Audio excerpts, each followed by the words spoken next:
Wakey, eggs and bakey. Welcome back to PM in the AM, a comedy podcast for listeners of all ages. The show where we take a deep dive into some of the craziest topics found on the internet. My name is Porter McNeely. I am joined alongside co-host Blake Bushman, who I have already cracked up. I am glad to see. Blake, how are you doing this week? I think you got cracked up, mixed around with creeped out, because I just heard an introduction from who I assume to be Waluigi. Yeah, that was good, wasn't it? Is that what you were going for? No, I Okay. don't. I have no idea. We do these, off the top of the whatever we're going with, and so that was just. I was just trying to go like, wow, but I guess it kind of can pull off the No, Waluigi. that's 100% Waluigi. Wario. I'm pretty Yeah. good. Oh, it could be either one. That's true. Yeah, I mean, yeah, it's probably the same voice actor And doing then them and then both. it continued, and I couldn't tell if my headphones were tripping out or if you were in fact continuing to use a voice. So I was having a real hard time deciphering what was going on there. But we made it through, and We're better for it. yeah, And we've got an amazing. It was unique. I'll give that. Oh, yeah, for sure. Well, we've got an amazing show coming up today. We are going to be doing the Ridiculous Roundup, sharing a crazy news story, and then we're going to be getting into some listener-submitted questions a little later on. But before we do that, Blake, I got a big announcement. We have, drumroll please. That was pretty good. New stickers are in. I'm trying to hold it up to the camera so it doesn't blur it. So we have the PM in the AM logo stickers in blue now. Before we had the clear ones. Now we've got the blue ones, the exact same logo you're seeing wherever you're listening to this podcast. And we're excited. We're going to be giving these away. So if you're interested in one, let us know. We love just, sending these out to the fans, to the supporters. And, maybe even if you leave us a review on Apple Podcasts or Spotify or something like that, obviously a 5-star review, we'd love to send one to you. So just let us know. Yeah, this is exciting because if you got the other ones before, and you didn't love the white and the clear, I mean, I know I'm gonna steal a couple. So, I don't know if we have 10 or whatever. We actually only have 8 because I'm gonna take 2 for myself. We have 50, so you can have 2 for yourself. We have 48. 47. I've already got one for me. Okay. Actually, we're probably in the mid 40s already because I have a lot of things that I put them on personally. So they're great stickers for water bottles, laptops, bumper stickers, you name it, it goes perfectly. So excited for that. And then we also did want to mention, as you can see, I'm wearing my PM in the AM hoodie. I have the sand one on. We do them in light blue. We do them in dark green. We do them in a nice orchid purple. Whatever color you're interested in, there's a link in our bio, and we're going to be posting some stories about this. But we are going to be doing some more hoodie sales. So if you want to get the absolute dopest hoodie, and I've heard a lot of good feedback on the hoodies, Blake. A lot of the people that buy them, they love them. Yeah, I'm a big hoodie guy. You watch most of our episodes, even during the summer, and I have a hoodie on. This is like the first week in a million years that I don't. So I love me a good hoodie, and let me tell you right now, that PM in the AM hoodie, that's a good hoodie. It is soft and cozy, and it fits well. I mean, they are great. So if you want one, I'm probably going to be finding a way to get my hands on one of the orchid purple. I keep seeing them and they just look too good. They're sweet. Yeah. I got to figure out if I can pull it off. So I'm going to give that a try. We'll see how it goes. And if you're interested, let us know because we'd love to have you rocking the hoodies. Yeah, for sure. Shoot us a DM on Instagram or just contact me or Blake, and we can get you down for that. Usually they're going to be pretty affordable. It depends on how many people order this time. So I would say anywhere from $30 to $40. $40 being really high, and $30 being what I would probably think it's going to be right around. So yeah, definitely reach out to us for that. But Blake, I got to get into a story, and this actually happened to me today, and I gotta just ask you, Blake. I want you to tell me if I'm a horrible person for doing this. So today I told you earlier that I went on a nice fishing trip, and my wife caught a nice 18-inch trout, and we decided to keep it. We're gonna cook it up for dinner. It's gonna be a blast. But what comes with catching the fish is cleaning the fish, and we live in And we live in a nice, condo area. And so, do I want to do this in my sink? No. Do I want to do this in my bathtub? No. So luckily we have a hose hookup, so I hooked it up and put it on the community grass, and I clean the fish on the community grass. But that's not the part I want to ask about, because I am confident that that does not make me a bad person. So you have to put all the guts and the head or whatever you're cutting off into a nice bag. And I Mm. said, I can't put this in my garbage can that has to stay in my garage all week. And so I walked over to the park across the street that has a nice community garbage can, and I threw it away there. Is that a respectable decision? How often do they empty the garbage can out? No idea, but it's it's It's it's pretty not. hot. Yeah, I was gonna say it's not soon enough. They probably came today. That thing's gonna be sitting there for a week in heat and nasty. It's gonna smell horrific. Now, do I blame you for not putting it in your own? No, not at all. I thought you were gonna say you put it in your neighbor's. So the fact Oh, that it was at least like a big open dumpster was some points, because I thought you were going to say I walked across, my neighbor's garbage can was out, and I just threw it in wish. there. I wish I was. Yeah, I was just searching for the. No, I thought. Yeah, I thought about putting it in my own, and then I just thought, the smell of that mixing with other garbage, oh, that's gonna be terrible. So it's in a nice place. I think it should get some ventilation, but it's closer. There's two or three other buildings between that and where we live, so I think we're gonna have a nice barrier, and we're not gonna have to deal too much with the smell. It shouldn't be too bad. So. Yeah, you won't. Just all the innocent kids that are trying to enjoy their time on the park, and the mothers who are trying to get their kids out of the house will be suffering. That's all. Just rotten fish, At which first, you is a told me I lovely wasn't a smell. bad person. No, No, I'm I, sorry. I'm saying there's a scale. I wouldn't Oh, say I wouldn't say you're a good person for that. I don't blame you for it, so I don't think you're a bad person. what would a good There, person have done? a good person would have incinerated it. No, they would have eaten the whole fish. That's really what I mean. If they do it in other parts of the country, not probably not our country, other parts of the world. Uh, they don't like to waste things. They use the bones as toothpicks. So I think there was a more environmentally friendly approach to this.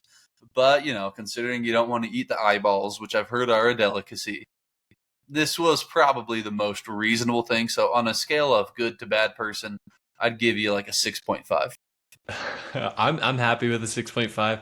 I kind of expected it to be lower. I thought you were going to side more on the side of the innocent people playing at the park. And so I'm glad you gave me that score. If you guys have a situation that you would like Blake to rate you on his scale of good to bad person, you can always send that in. He'll be happy to do it. As you can see, he broke down that situation wonderfully and actually made me feel a little bit better about myself for doing that. I've kind of been thinking that was a bad mistake, but we live and we learn and we move on. So we're going to move into the ridiculous roundup, Blake. We got another crazy story we're going to be talking about. And this one is in Mexico City. So I don't know if you saw that the Mexico City Marathon had 11,000 out of 30,000 people that ran it were disqualified for cheating. And I think these are the smartest people ever, because they were claims of people using public transportation, getting in cars to cheat the marathon. This is absolutely nuts. Okay. Like, we've publicly stated how much we dislike running, and so I Mm. have to get your opinion on this, And how Blake. much I enjoy cheating. Those are two things that go hand in hand. Okay, I haven't read this story before, so I'm getting this for the first time. I had no idea that the reason all these people got disqualified were because they were actively trying to shorten their run. I thought it was just, like, oh, they started running too early because there was a gun misfire or whatever. I had no idea that this was because there was a dude hopping on the subway trying to get a head start. Like, what did he think was going to happen when he got to the finish line in 23 minutes in a marathon? And he was like, okay, so you either ran a 50-second mile or Or you hopped on the 9 o'clock train. I don't think all of them did, but 11,000 people, they have like a little chip thing or whatever that kind of registers your track while Mm, you're running. So they missed a check in. And oh. so, So what I you're mean, saying is what they should have done is gotten a small remote controlled car, put the tracker on that, and just had that run until like the last mile, and then you come around the corner, steal the tracker for yourself, and then you can finish. and you still win, it'd probably take you some time. You'd probably have to change out the batteries once or twice, but that's no big deal if you're. Now that I'm saying this, I don't know why anybody would go through all that effort to do this for a marathon. Was there money on the line? Like, what was I the don't think so. what I was the think point? I think you get the T-shirt. T-shirt's a big marathon Mm, prize. You know, yeah, that's a little not medal. not worth it. Do you get No, the do you get the 26.2 sticker? you don't if you cheated. I don't think that should be Mm, allowed. mm. But I just it's so interesting to me because the marathon community doesn't strike me as people that are willing to take a shortcut to win. You know what I mean? Like you're They already there quite to just literally take the longest cut. yeah. That's what. You're just out there to run. Like why would you cheat in a marathon? Like why would you even try to win? I mean, That's why I assumed there had to be money on the line, or some reason that would justify people cheating. Because here's the thing, I hate to run, and I'm willing to cheat if it means I'll win. So that being said, I would never do this because the effort that I would have to go through to make something like this, to sign up for a marathon, actually show up, and then cheat. It's a lot easier than that. Just lying and telling everybody I ran a marathon. Like, go, like, if you want to go get your bib thing, and then just go home. Nobody has any proof that you didn't run this thing. So I don't know why people would even try that hard. yeah, I assumed you were going to be outraged on that, and it brought me to a question, Blake.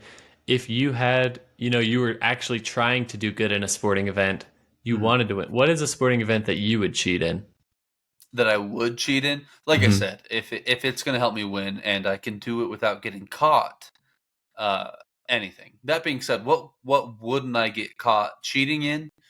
That's an important subject because there's a lot of sports you just you can't cheat in. There's too many cameras, too much an audience. There's not enough action, so if you try to pull something, you're going to get caught. If you're trying to cheat in chess, they'll find a way. They found people cheating in all sorts of weird ways in chess.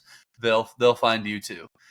If you try to cheat in ping pong, they'll find you. There's too many cameras. There's not enough going on unless you can like juice the ball up, but that would also help your opponent. So that doesn't even make sense. So you have to find something with chaos.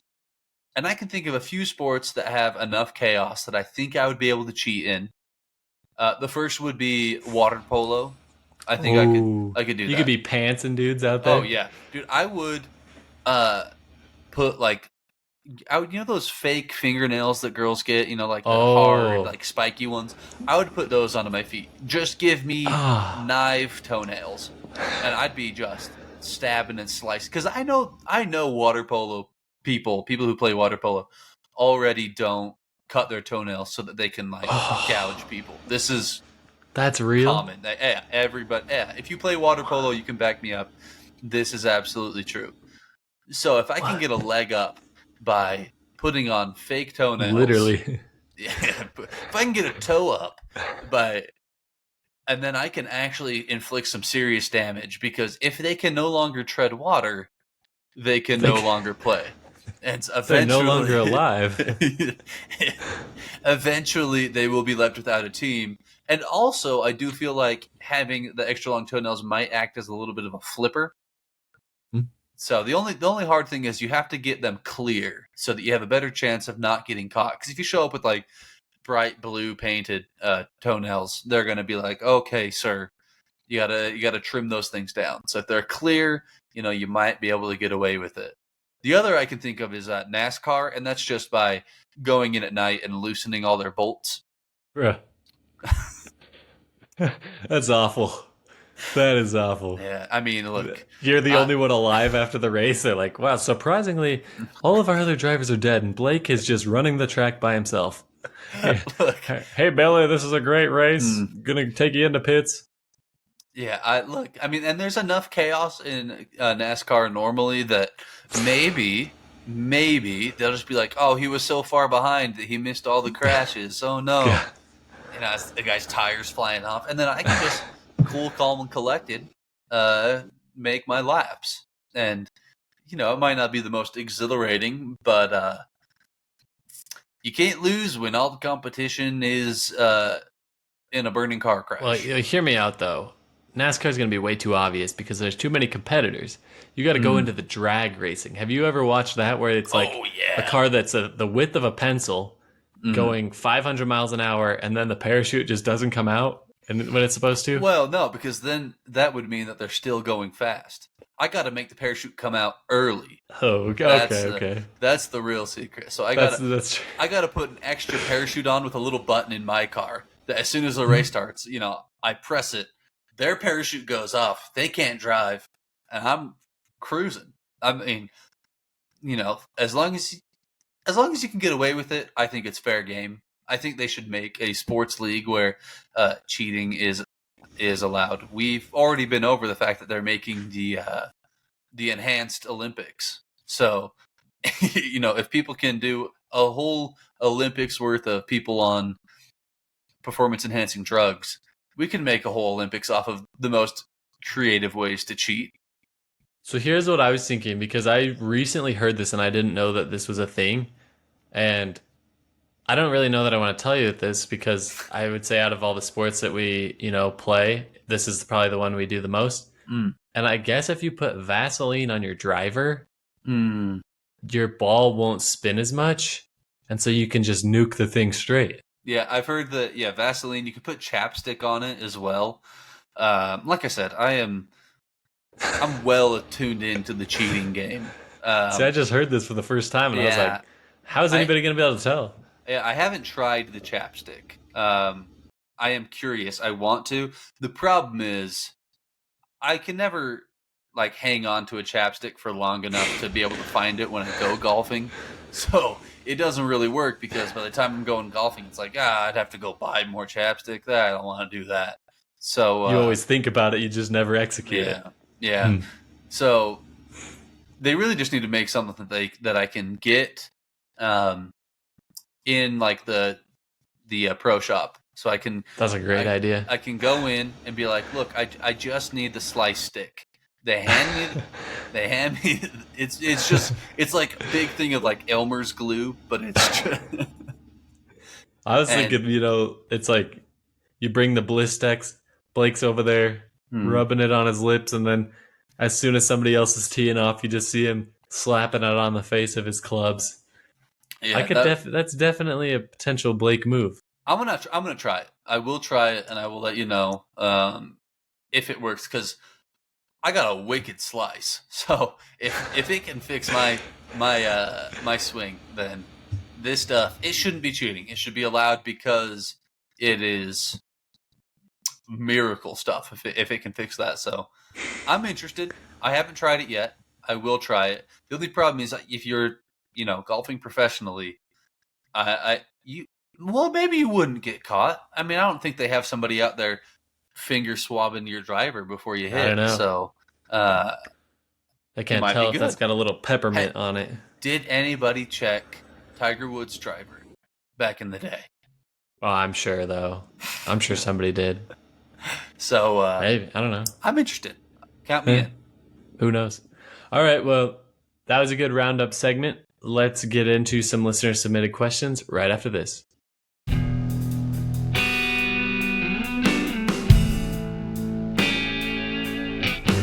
And we are back. We're going to be diving into some listener submitted questions. Again, as a reminder, you can send those in to us at our Instagram at PM in the AM podcast. We have a link in our bio with a listener submission form.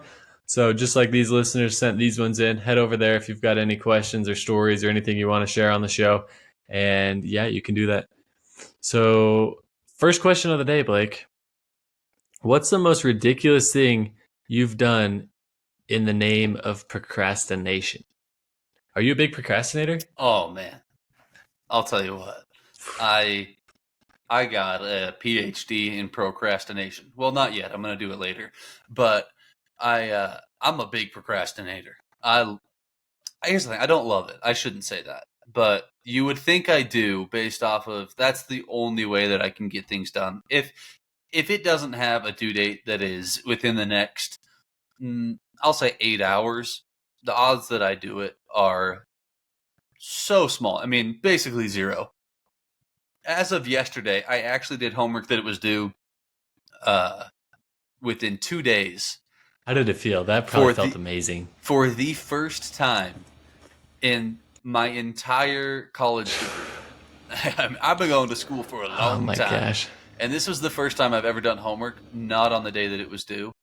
Um, it felt weird. It felt like I shouldn't be doing it yet. It felt like the professor was going to come up and ask me and be like, "Hey, did you I noticed cheat? this Like, was a what's little going on?" early. Yeah, like we haven't Where we did you haven't get your we answers? haven't covered this yet. So like, it freaked me out. I didn't like how it felt. I probably won't be doing it again. So I'm a I love procrastinating. That being said, what's the weirdest thing I've done in the name of procrastination? I don't know really. I think it's just anything besides that. Really, what it comes down to is because I also get like really anxious if I haven't done something and it's coming up and I need to do it. I won't do it, but I'll get like super anxious about it. So I have to distract myself by doing something that is quote unquote productive. And so I'll do chores. I'll do housework. I'll reorganize my bedroom. I'll you know clean the whole That's pretty house. sweet. Oh, I got to go mow the lawn. I can't do that. Anything that I can do that makes me feel productive without doing what I actually need to do. And I mean that's my go-to usually. That's great. No, that's totally true. And you actually reminded me of one that was for schoolwork, I was a big procrastinator as well. And there is one event that happens during the fall season where, I could come up with an excuse any week, didn't matter who was playing, but Sunday night football, I used Oh, that as a procrastination device every single week, and my grades suffered terribly because I'd wait till Sunday and be like, oh, I'll do it Sunday night. I would never do it Sunday night. I'd be watching the football game, and I would always forget to do that assignment that was due the next day. yeah, my basically all of my homework that almost every semester that I've had is always due on Sunday. For whatever reason, just my professors love having things due on Sunday, which is fine. I got the whole weekend to work on it. The problem is I don't work on it until Sunday night. And really, what my routine has become is, school lines up just great with the football season, which is really unfortunate because I love me some football. And come Sunday, there is a little thing called NFL Red Zone of 7 hours of uninterrupted football, and I'm a big fan. I love it. No commercials, straight football. And it kind of became my routine to do my homework and watch Red Zone at the same time. The problem is uh there was a lot more watching than doing homework. So it really came down to after the Sunday night football game ended, I had 3 assignments due that I needed to start. And you know, pressure makes diamonds, baby. I was there, I got it done. I mean, I've yet to fail a class. So if it ain't broke, don't fix it. I Football starts in 20 minutes at the time that we're recording this, and I will be doing nothing else besides that, and I'm excited. You're gonna love the first week when you're graduated and it's a Sunday night football game. I will tell you what, that is one of the best feelings I've ever Hmm. had in my life, knowing that I wasn't procrastinating homework and I could sit down and watch the game without that guilty feeling. So that's something to look forward to, some motivation for you, Blake. But I actually think the dumbest thing that I've caught myself doing while procrastinating was like a couple weeks ago, and it's only because my wife called me out. She saw that it was like 11 o'clock and I was laying in bed and I was just scrolling through Reddit, which is, a good news social media. And for some reason, somehow, I usually like would look through sports Reddit and the teams that I follow, whatever. And for some reason, I ended up in Lowe's subreddit and I was reading like this super in depth post about like Lowe's time off schedule, and Hmm. so and I was procrastinating going to bed and I was reading on that. I was becoming an expert. And my wife saw me and she started reading it and she's like, what the heck is wrong with you? Like, why don't you just go to bed? Like, why are you reading this?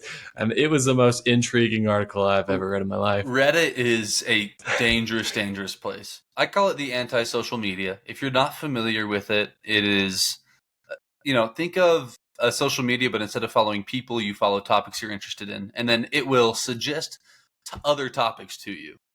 And I love it. I could get rid of any social media. I could never get rid of Reddit. You want a question on Google? Little pro tip here. Type in any question you want. Throw Reddit on the end. If somebody has asked the same question, they have an answer. And so I, too, have gotten sucked down so many rabbit holes on Reddit of things that, like, I genuinely don't care about. It You just seems so interesting you in the don't care moment. about the Lowe's No, I don't time care off about schedule. yeah. So but it happens, and most of the time it is because it's like, oh, I got to do this thing. But, oh man, this is just so interesting. I can't leave now. I'm in the middle of reading this. I got to finish it. I got to read through all the comments because half the time the comments are the best part. And so you're just going through the comments and it's a great way to pass time. Yeah, it was just funny. The next day, she was like teasing me, and she pretended that she was interested in it, and she's like, "Oh yeah, so tell me like what you're reading about last night." And I was like, "Oh yeah, like there's 3 options for time off at Lowe's. Like you can have 2 consecutive weekdays, or once every 4 weekends, or." And then she was like, "Shut up! Like I actually don't care." And it was the most savage thing that she's ever done since we were married. That absolutely was, that was a shot because I thought she was interested. Instead, she was making fun of me for procrastinating, and it was a feels bad. Yeah, that's rough. That's rough. The only thing that feels worse is actually doing what you're supposed to do. And you know True. what is the worst part about it is that it usually takes 10 minutes. Like it's usually so easy, but I'll wait until it's too late most of the time.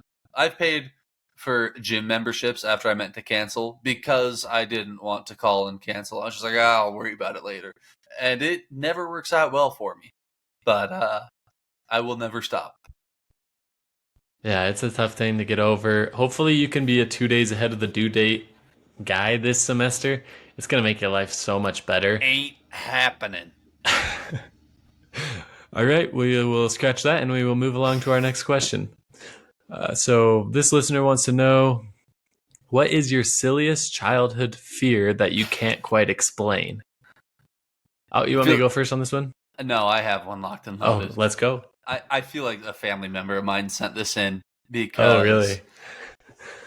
probably my dad. Because Do you have a weird one? Yeah, it's a little weird, and I don't know if you can call it a fear as much as a phobia. I was terrified of used tissues when I was a kid. Oh, that is nasty. I've never been Oh terrified of them, man, but my dad would literally tease me to no end. He'd be like, "Oh, hey, can you hold this for me?" and just toss like a used tissue at me. And I think that it just like engraved a terror of these things into my mind. Like I could not get near them. If there was like a tissue on the ground, I didn't want to be in that room. It was awful. So that was one that I have for sure. I am pretty sure somebody from my family sent that in because there's not very many people that would be like, "Oh, you have a weird childhood fear," because that's probably as weird as they get. I thought it could. I thought it was going to be like a heck of a lot weird. I feel like used tissues, like that's scary. Why would I want somebody Scary else's? or gross? Because it's gross, scary. I wasn't grossed out by them. I was genuinely terrified. I hated these things. I mean, yeah, I could tell you're passionate about it, but definitely gross. Like if somebody's gonna throw a used tissue at you, it's like you just gotta ask, like, what are you doing? Like, why are you trying to get me sick? Why are you trying to get me infected? Yeah, no, But it was never about sick or infection. It was just pure terror. I can't explain it. so what if you like crinkled the tissue up in your hand? Are you still scared? Or it's got to have a boogie in there. I was a folder. It seemed less used when it was folded, and I also just didn't use tissues if I could help it. Yeah, I'd snot rocket to avoid using tissues when I was a kid. So I've gotten better as time's gone on. So I'm no longer terrified of used tissues, but I still don't. I wouldn't say I enjoy them. I mean, that's interesting to say the least. The one that I thought of off the top of my head, and I think my parents would definitely agree, like I blew this way out of proportion.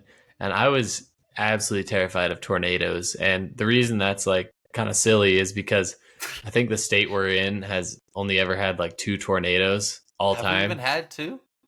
Yeah, there was a couple like way back. Trust me, when I was a little kid, I was getting every book, reading every article on those 2 tornadoes, and I was absolutely terrified of I'm looking it up right tornadoes. now. I want a real number here. Every time the tree branches in our backyard started swaying at all, I was convinced it was going to be an absolute tornado right through our house, rip the roof off, and throw me straight up in the air. So, definitely. Has there been 2? Well, so the problem is there's been like, according to this website, over 100, but they're just like Oh, small ones. Like it's not like a tornado. You know, yeah. It's not like if the Midwest. yeah, it's like calling the hills out in Kentucky mountains. Like it's a totally different ballgame when you compare that to Montana. So, uh, yeah, we probably haven't had very many. I couldn't find a real number on how many that is. Yeah, no, not any enough to be terrified of them though. So the fact that you were watching The Wizard of Oz just on loop when That's you were a probably where kid. it started. But it's funny because I just recently watched the movie Twister. Have you ever seen that movie? No, I haven't. I know what it It's is, but basically like a love story tornado chasing movie. And yeah, I can honestly say I'm still kind of scared of tornadoes. I mean, Like, tornadoes are a legitimate fear though, because if you're ever on vacation in Kansas, uh, I'm sorry to all of our listeners in Kansas, but you don't have a great state, if I'm being honest. no, that's why vacation I was Yeah, confused by. yeah. So if you ever happen to be on vacation in Kansas or Oklahoma, um, then you can be scared of tornadoes because that's a genuine thing. You could die. I don't know how many people they kill a year. Probably not many. I would guess less than one. But if it got a hold of you, you'd be out of Kansas real quick. Which that's the good news.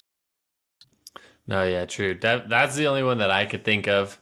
But it was absolutely terrifying as a kid. Like I said, if there was like a lightning storm, if there was a breeze, I was convinced that we were going to be floating up into the sky. So definitely scared of that one. But I think that wraps it up for this week, Blake. Do you have anything for the listeners on the way out today?